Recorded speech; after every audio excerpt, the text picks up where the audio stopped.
Hello. Today we are going to talk about polynomial functions of higher degree. Yesterday we looked at quadratic functions, which is x squared. Today we're going to see what happens if we have higher degree polynomials, x cubed, x to the fourth, what happens with that. There's a couple of things I want to identify with you. One is, what does a polynomial look like? Well, a polynomial is a smooth and continuous curve, so it could be anything like that. It doesn't have any breaks, it's got an arrow on each end, and it's not pointy. One thing we can tell about a polynomial is what it looks like based on the leading coefficient. Now, if I gave you a polynomial that was y equals 3x squared versus y equals 3x cubed versus y equals 3x to the fourth versus y equals 3x to the fifth, what would be the difference? Well, if it's squared, you know both ends go the same direction. If it's cubed, you know the left end and the right end are going in opposite directions. The fourth, so it looks like a quadratic, but it might have something going on in the middle. But the ends are both going up. If it's 3x to the fifth, then we're going to have something going on. We might have some bumps in the middle, but it's still going to be going up. Okay, so this is what determines whether the ends are going the same way or opposite ways. Even goes the same way. Odd number goes opposite directions. That may remind you of even and odd functions that we looked at.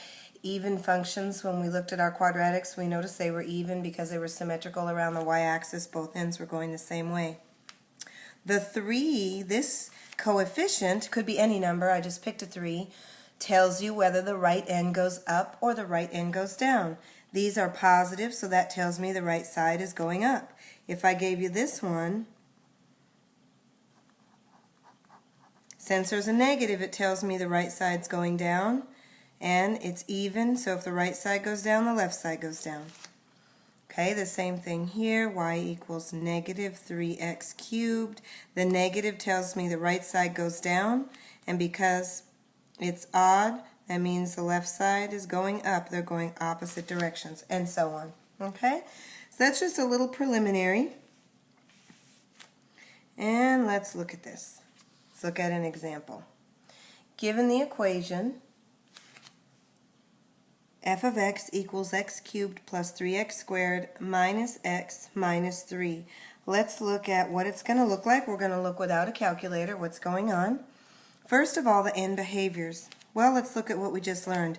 This is cubed, so we know the ends are going opposite directions.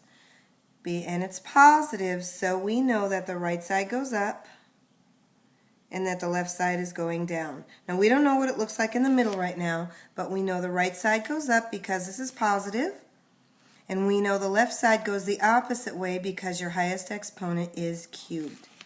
Okay, so how do we write that in our fancy math lingo? We say as x approaches. Now, the right side, how do we say right side in math? Do you remember?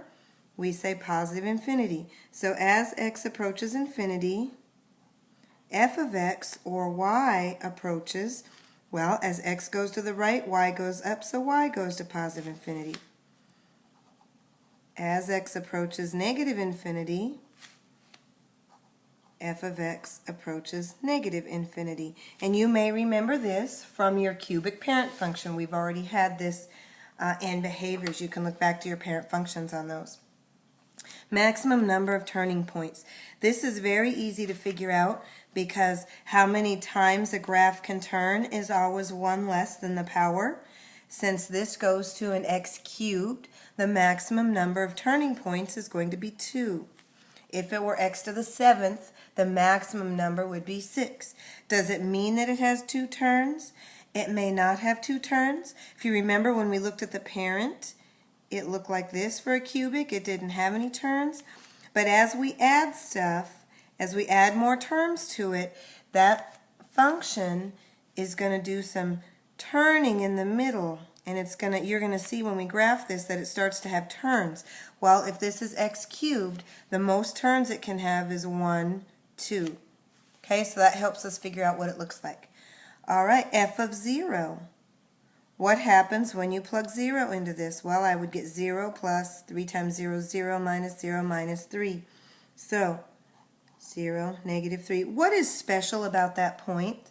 When I ask you to find f of 0, I'm actually asking you to find a special point. Do you remember what that's called?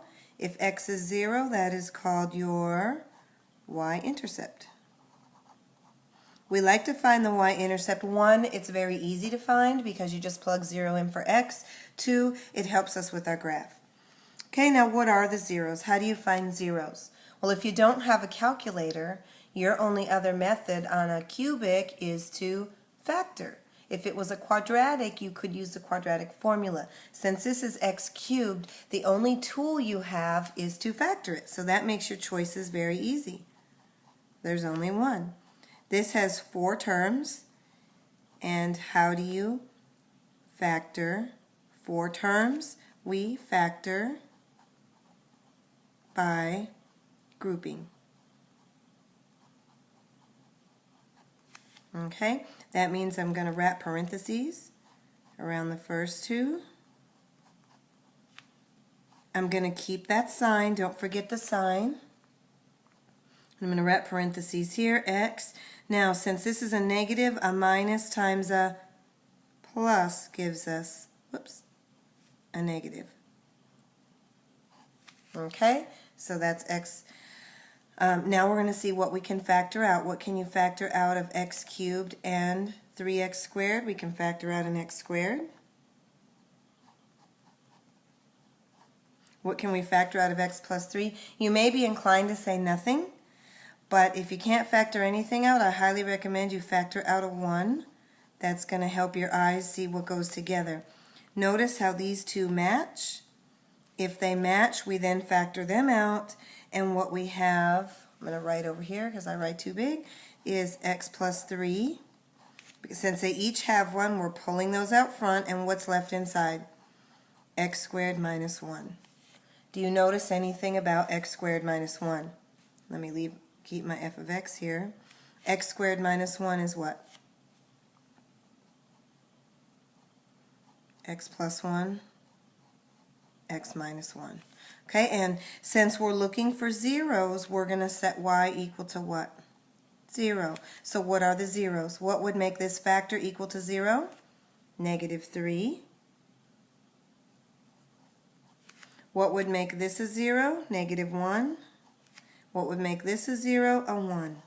Notice I wrote my numbers, by the zeros I wrote my numbers in order of the number line. If you can always get in the habit of writing your numbers in the order the number line is in, it makes graphing them easy because then they're in the right order for you to graph. So you factored that, you saw the factors, and now we'll plot those on our graph. So negative 3. Notice again I write them in order, so on my graph they go right in order. Negative 1 and 1. The other point we know is 0, negative 3. Now how do I get a graph out of that? Well, I know what it looks like. I know the right end is going up. Okay? And now multiplicity. Multiplicity means how many of each factor are there. There's 1x plus 3, there's 1x plus 1, and there's 1x minus 1. So there's 1 of each. That's called multiplicity. If there were 2 of them, we would write a 2 down.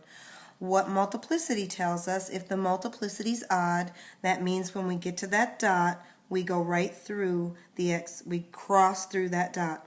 So I'm going to sketch something. Now I know I have to turn around, that's my y-intercept, not necessarily minimum. I go through this point. Now I know I have to turn around and I have to go through that point. So we have a rough sketch.